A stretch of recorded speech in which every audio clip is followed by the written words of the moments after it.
Ezequiel capítulo 28, a partir do 11. Eu falei do 12, né? Mas vamos a partir do 11 mesmo. Amém? Quem achou diz amém. Quem não achou diz espera um pouco. Todos acharam?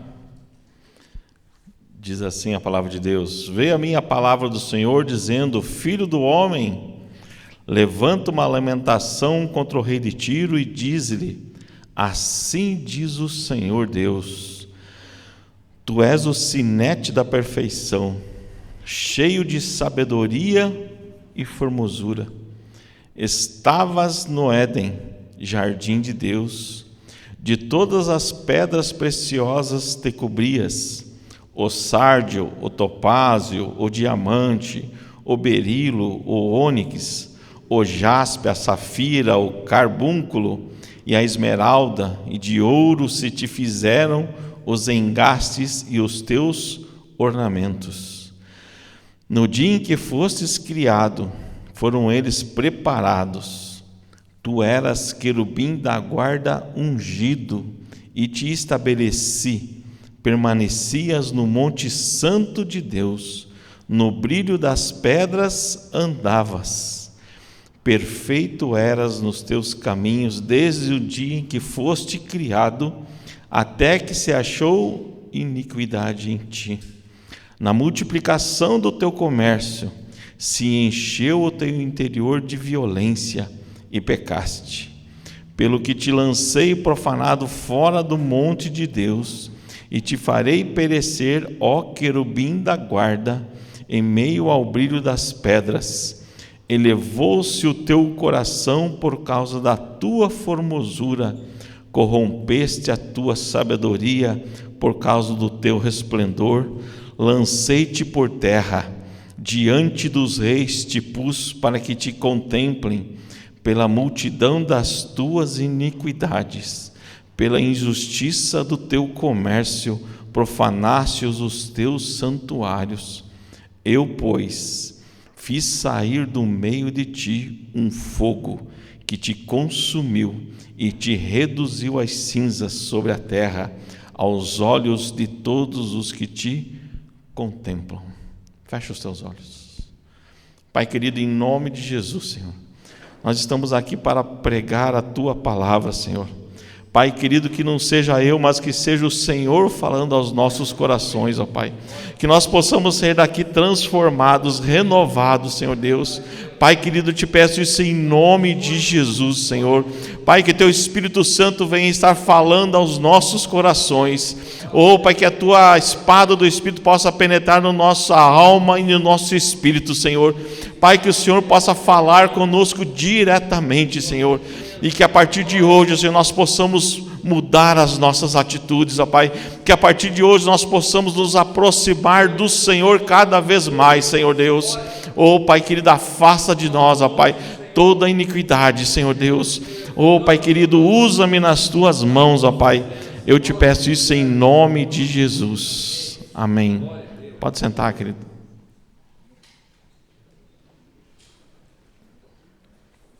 Fazia tempo que eu estava com este texto na minha cabeça, né, na minha mente, vendo o que Deus queria falar e o que eu podia retirar desse texto. E eu acho que eu não preciso falar muito, que todo mundo entendeu o texto. Eu acho que é a queda de Satanás, né? Ezequiel 28 e Isaías 14 vai falar disso. Mas que lição que nós podemos tirar disso?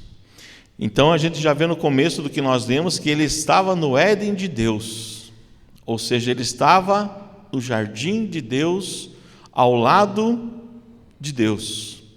Se nós pararmos para pensar, não existiria melhor lugar para se estar que era ao lado de Deus, né? E diz ali o versículo que ele tinha o selo da perfeição. Então, quando ele foi feito perfeito. Perfeito em sabedoria, perfeito em formosura, e durante muito tempo ele serviu com perfeição a Deus. A Bíblia não nos diz quanto tempo, né, desde quando ele foi criado até o dia que ele caiu, Mas antes dele cair, ele servia com perfeição a Deus, né? E isso com certeza durou muito tempo. E como nós lemos ali no começo, ele foi coberto com 10 pedras preciosas.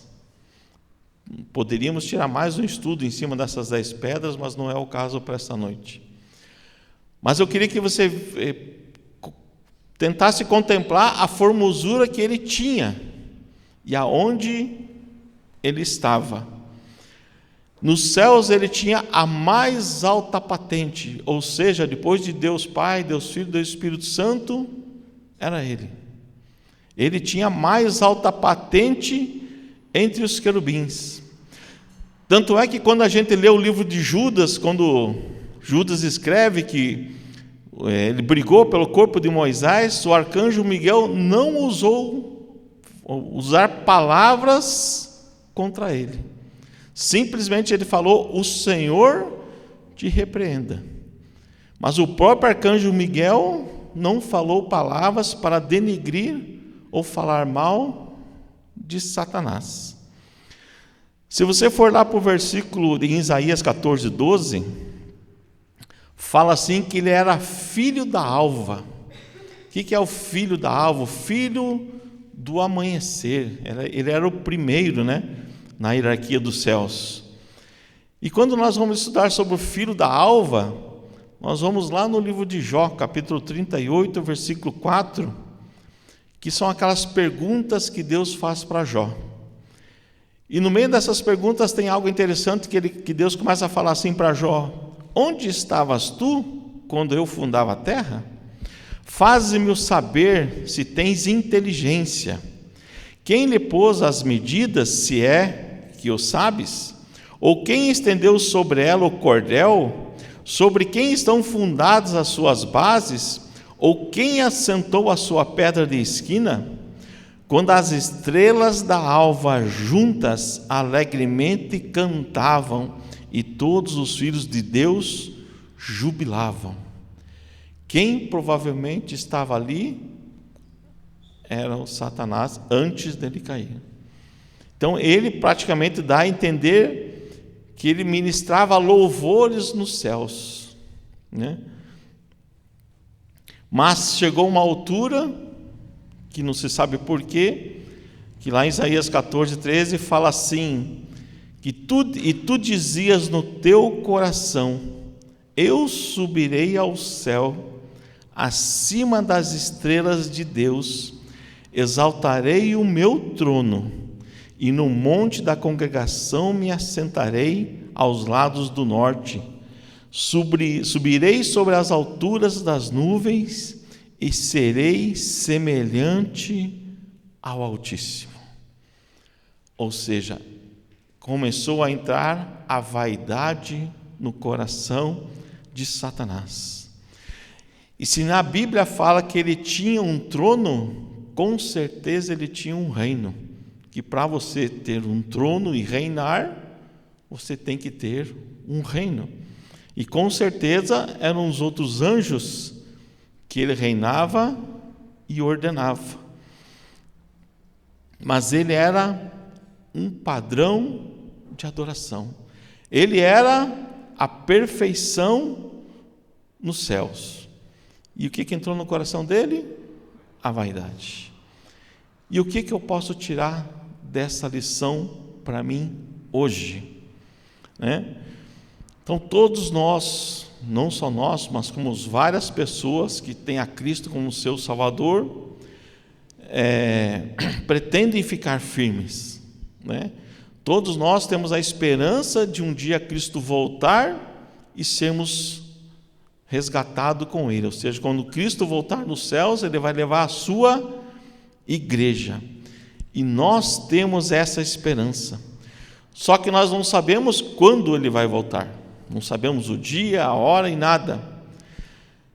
E o que nós fazemos nesse tempo? Nós ficamos adorando, crendo, esperando, temos as nossas batalhas, as nossas dores, mas o que nós não podemos nos deixar é deixar de seguir a Cristo. Ou seja, não importa o seu padrão, todos nós corremos o risco de tombar. Todos nós corremos o risco de errar. E é aí que nós temos que cuidar com o nosso coração. A insatisfação é muito perigoso para as nossas vidas. Começa a pensar onde que Satanás estava. Ele estava do lado de Deus, com formosura, esplendor, tudo, tinha um reino nas suas mãos, mas isso não foi totalmente satisfeito para ele. Veio o que também no coração dele? A insatisfação. E às vezes nós ficamos insatisfeitos por nada. Quando nós olhamos para o povo que estava escravo no Egito, e quando eles estavam escravos lá, que eles queriam sair para a terra prometida, o faraó inventou a hora extra sem remuneração. Ou seja, os caras tinham que trabalhar mais do que trabalhavam e não ganhavam nada. E quando eles saíram do Egito, acho que todos conhecem a história, as 10 pragas e tudo mais. Quando eles saíram do Egito, Deus mostrou: a terra prometida está ali. E foram os espias e viram: cara, a terra é tudo aquilo que Deus falou. Ela mana leite e mel.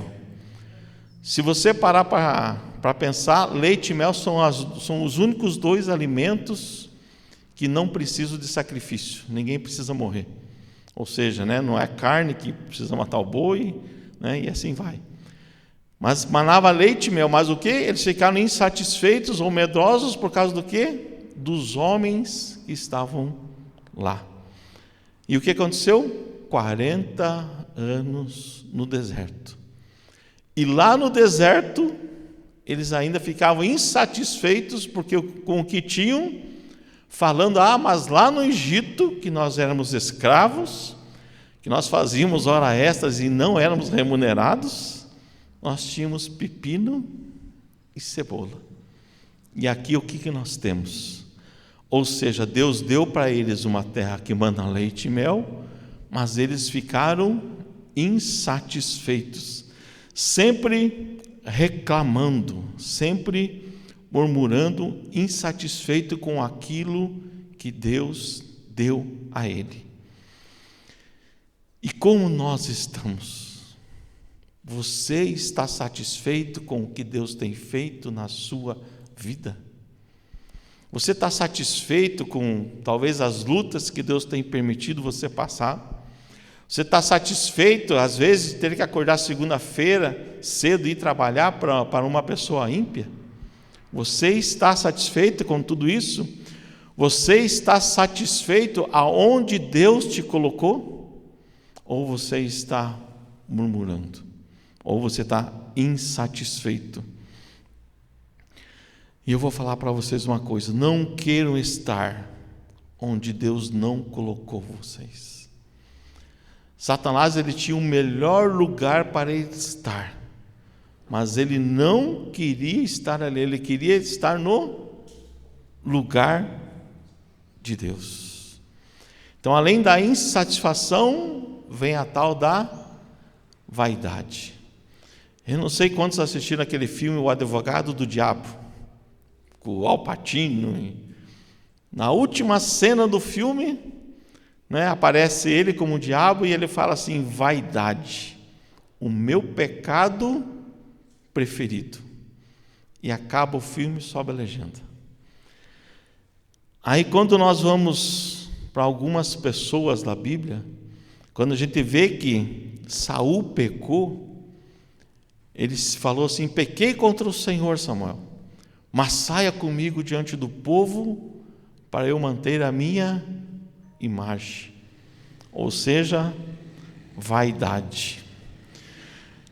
E às vezes tem muito profeta, muito pastor que gosta desse status, ou muito obreiro, ou muito diácono. E assim, o profeta não deve falar o que agrada o povo. O verdadeiro profeta fala o que agrada aquele que lhe enviou. Ou seja, se Deus quer falar através da minha vida ou da vida de qualquer um, deixa Deus falar. Doa a quem doer, né? Em 1 Samuel 15:30 vai contar a história de Saul. 1 Samuel 15:30 ele fala assim: disse então: pequei, honra-me, porém agora diante dos anciãos do meu povo e diante de Israel, e volta comigo para que adore o Senhor teu Deus. Então, voltando Samuel, seguiu a Saul, e Saul adorou ao Senhor. Mas antes dele adorar ao Senhor, primeiro veio o quê? A vaidade.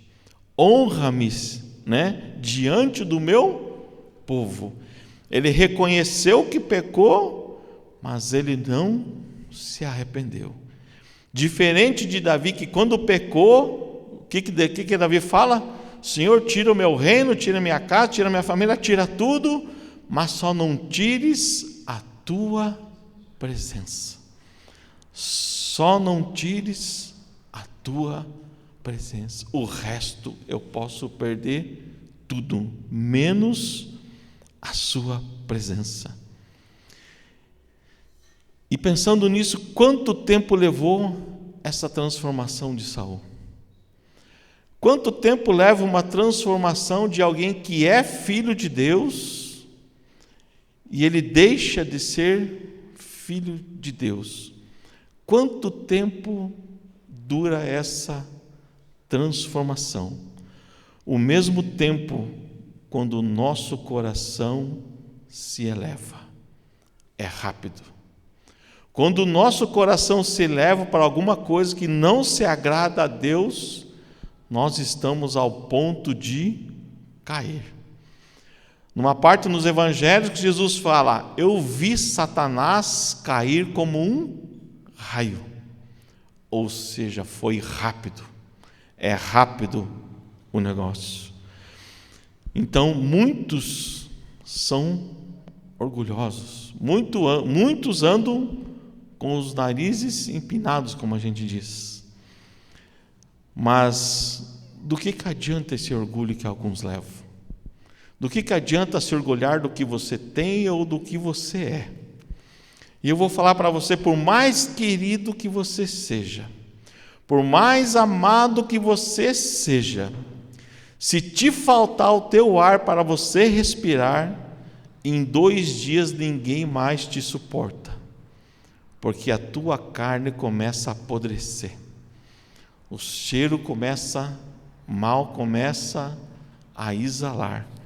Então, por mais que você seja a pessoa, em 2 dias ninguém mais vai estar perto de você.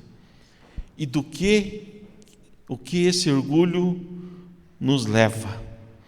O que esse orgulho nos traz?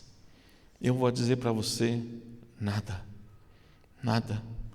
Quando nós olhamos para a construção do tabernáculo, Deus fala assim: pega madeira de acácia. E quem mexe com madeira sabe que a acácia é uma madeira bonita, mas é a pior madeira para se trabalhar. É uma madeira dura e difícil de você talhar e deixar ela do jeito que você quer. E quando a gente vê esse texto no olhos espirituais, com pensamentos espirituais, por que Deus pediu acácia? Madeira de acácia sou eu e você. Somos duros de ser trabalhados. Somos duros de ser moldado o nosso coração conforme Deus quer. Mas o que Deus falou, né? Depois de você trabalhar a acácia, betuma com ouro. Ou seja, depois que Deus vir, Ele nos betuma com ouro.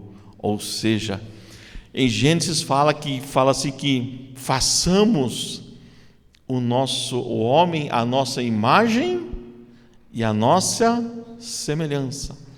A nossa imagem, o nosso exterior. Ou seja, as pessoas podem olhar para nós, né, e repararmos, poxa, nós nos parecemos com Deus. Mas a semelhança é no interior. Não adianta eu aparecer com Deus só no exterior e no interior eu estar oco. No interior eu não ter nada. Nós temos, como os cristãos salvos em Jesus, temos que refletir a imagem de Cristo. Onde nós colocarmos a planta dos nossos pés, seja na faculdade, seja no trabalho, seja onde for, nós temos que refletir a imagem de Cristo. As pessoas têm que olhar para nós e perguntar que diferença de pessoa que você é. Você é diferente do que outros conheço. Por quê? Porque eu era uma madeira de acácia, mas eu fui betumado com ouro. Eu deixei o meu orgulho de lado, eu deixei a minha vaidade de lado, porque eu quero refletir a imagem de Cristo. Amém? Quando o orgulho ou a vaidade entra no nosso coração, o fracasso é certo. Quando a gente dá uma brecha para essas duas situações, nós somos fadados ao fracasso. Se você ler a Bíblia bem lida e entender o que está lá, ninguém pecou por causa de dinheiro, ninguém pecou por causa de adultério, ninguém pecou por causa da idolatria, sem antes passar pela vaidade. As pessoas que fizeram tudo isso passaram pela vaidade. O que é o adultério?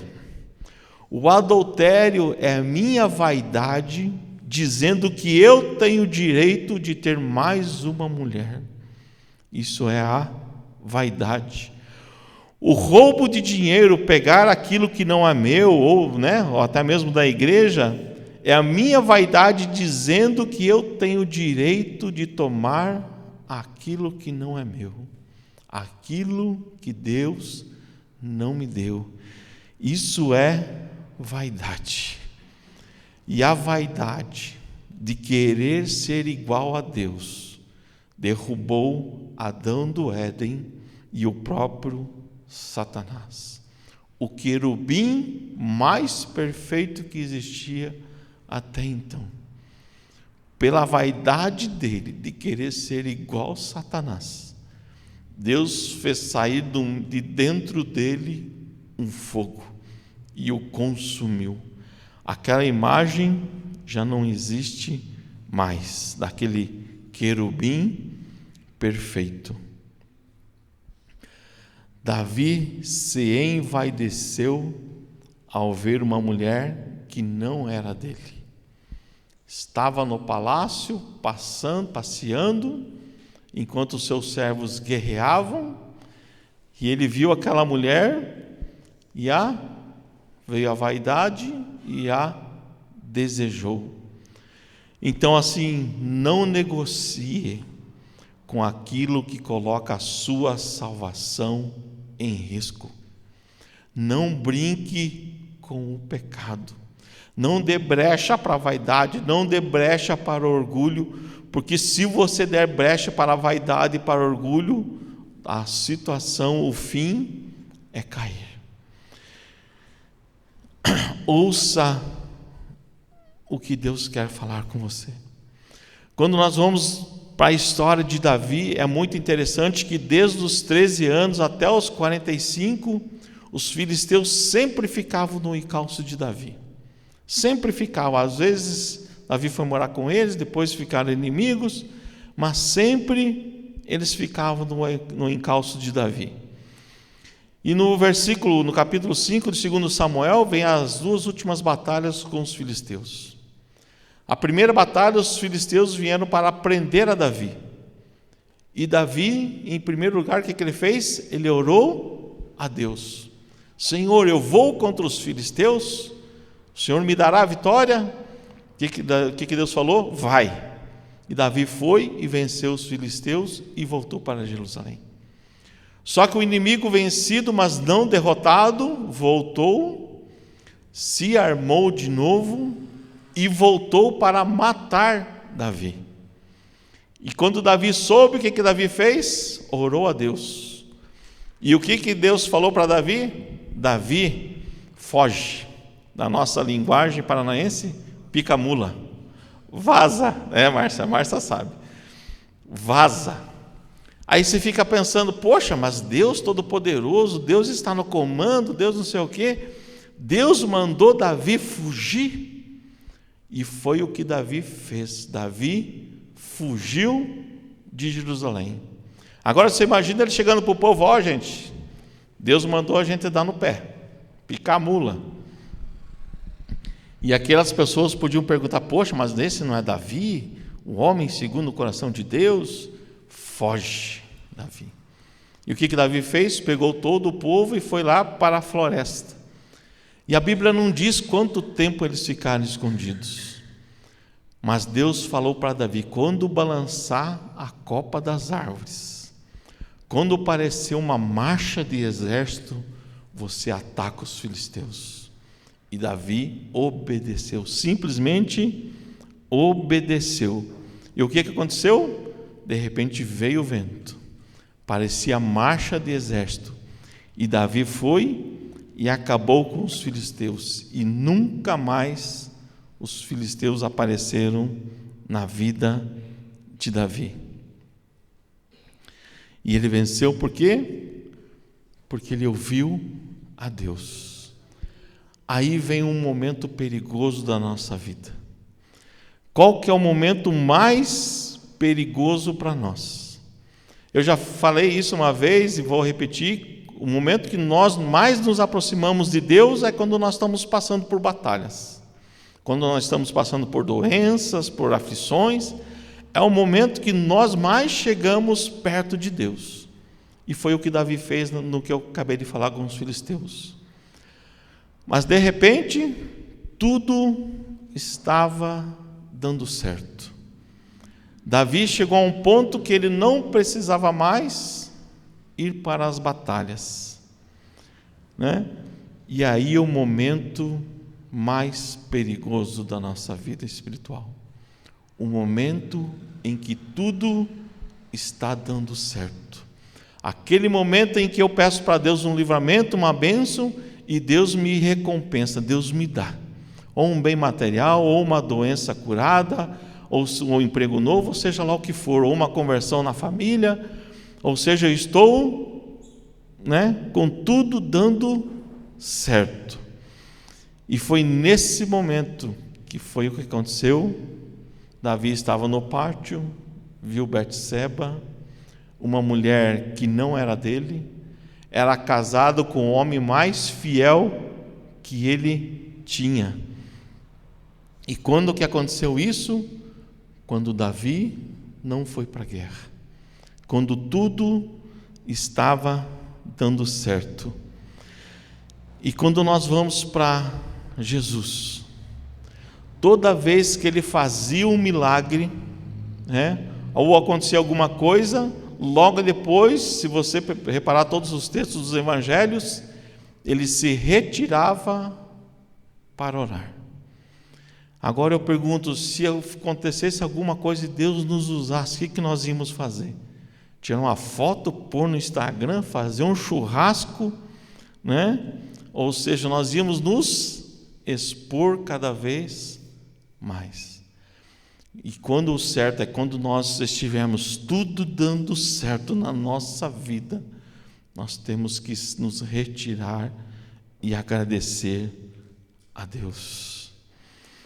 E eu quero falar de Sansão. Sansão, quando nasceu, ele nasceu de uma mulher estéril. Quando o anjo apareceu para a mãe de Sansão, falou assim, ele vai ser nazireu, ou seja, não iria beber vinho, não iria beber vinagre, e principalmente não iria cortar o seu cabelo. Então lá em número 6 fala o que era um voto, número 6, 26, se você quiser anotar, fala de como que era um voto de narizeu, Não tomará vinagre, não tomará vinho, nem comerá uva, e não passará navalha sobre a sua cabeça. E aí aconteceu, no tempo dos juízes, Israel, eles estavam sofrendo na mão de um povo lá, e ele se apaixona por uma mulher em Tina. E os pais de Sansão falam assim: mas não existe mulher em Israel para você se apaixonar? Não, mas eu me apaixonei por aquela mulher que era do povo, justamente do povo inimigo. E os pais foram lá, fizeram o noivado, só que quando eles estavam indo, apareceu um leão. E os pais de Sansão não viram, e Sansão, como era muito forte, rasgou o leão no meio e jogou ele no canto do carreiro. E lá eles foram, fizeram o noivado. Quando voltaram, Sansão ficou curioso para ver o que aconteceu com o leão. E o que tinha no leão? O leão estava morto, mas tinha uma colmeia e tinha favos de mel. Então, nem todo mel que nos oferecem é doce. Cuide quando te oferecerem mel. E o que Sansão fez? Pegou o mel, comeu e deu aos seus pais. Pela lei do Nazireu, o que ele tinha que fazer? Ele tinha que ir lá no sacerdote, raspar todo o seu cabelo, se humilhar por 7 dias e daí começar tudo de novo. Mas se Sansão fizesse isso, quem queria ver? Ninguém. Somente ele, seus pais e o sacerdote. Só que quando ele voltou para tomar aquela noiva, os homens tinham dado a ela para o seu melhor amigo. Porque Sansão comeu mel, que não deveria comer, começou toda a desgraça na sua vida.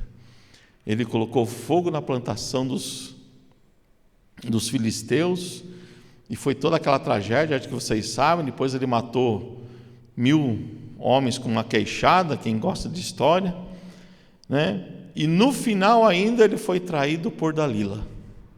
Não bastasse tudo o que aconteceu, aí eu vou dizer assim, homem burro, porque a mulher vivia perguntando como que você perde a tua força, e foi algumas vezes, e no fim ele acabou falando.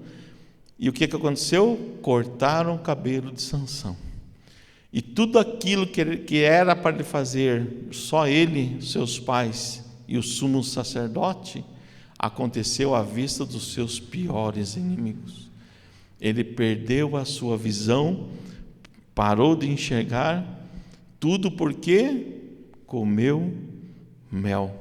Então toda a tragédia na vida de Sansão foi porque ele comeu mel. A vaidade entrou no seu coração. E para encerrar, Paulo diz a Timóteo, 2 Timóteo 2,15: procura apresentar-se a Deus aprovado, como obreiro que não tem do que se envergonhar, que maneja bem a palavra de Deus. É assim que nós temos que viver. É assim que nós temos que ser, refletindo a imagem de Cristo. E eu quero perguntar: como está o teu coração? Como está a tua vaidade? Como está o teu orgulho? Será que isso está aflorando o teu coração? Veja bem o que Deus tem dado a cada um de nós. Quantos privilégios eu e você nós temos ganhado de Deus, por mais que tenhamos algumas lutas, que para nós possa parecer terrível, mas Deus está no controle e isso não é nada. Às vezes Deus permite que você passe por uma aflição, porque Ele quer ficar perto de você e que você se aproxime dEle. Mas vai ter uma altura que Ele vai te dar a bonança. Vai chegar uma altura de sua vida que tudo vai dar certo. Que as suas aflições, as suas lutas vão diminuir. Mas e quando chegar esta hora, como está o teu coração? Como você está preparado para receber isso? Eu queria que você fechasse os seus olhos e que você fizesse uma análise de você mesmo. Eu não vim aqui para exaltar os Satanás, não, né, com Ezequiel. Mas eu vim para dizer que Deus o abençoou tremendamente. Deus deu para ele coisas maravilhosas. E Deus deu o seu melhor para nós, que é Jesus Cristo, o nosso único e suficiente Salvador. Nós merecíamos o inferno, mas Ele mandou o seu Filho para que nós fôssemos salvos por Ele. Nós éramos aquela madeira de acácia, difícil de ser trabalhada, mas nós fomos betumados por ouro do Senhor, transformados.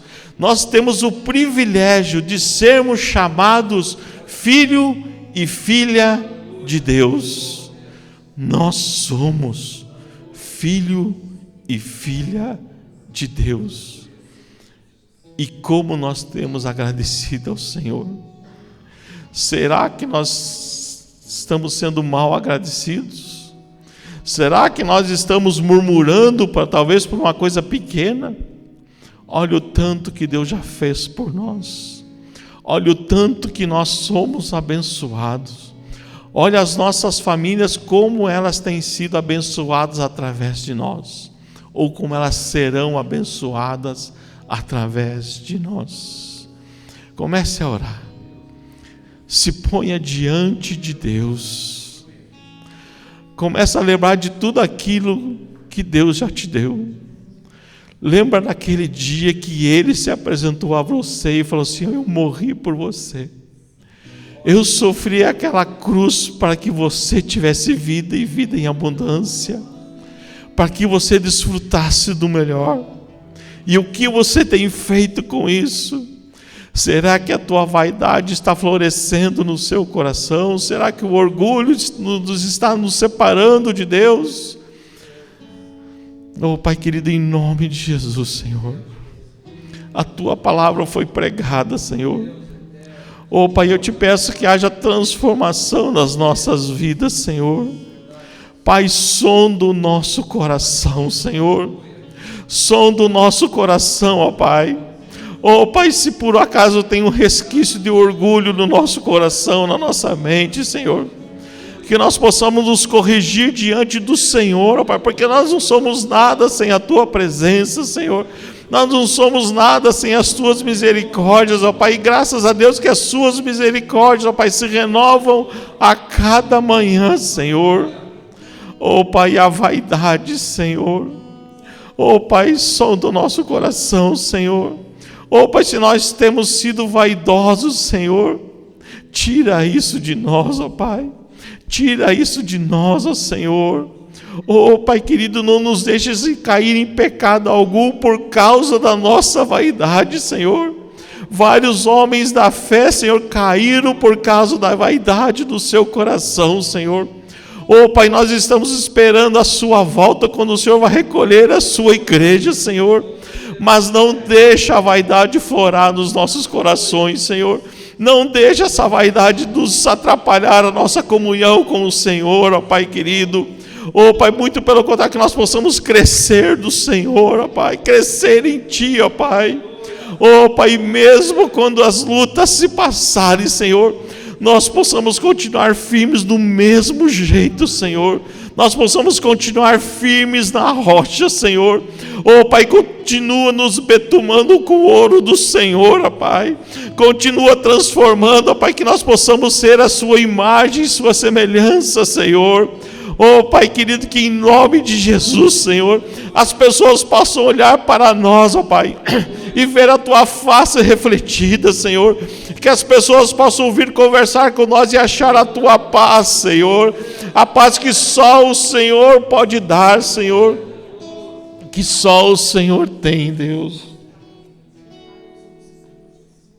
Oh, Pai, eu te peço isso em nome de Jesus. Transforma-nos, Senhor. Transforma-nos, Senhor, em nome de Jesus.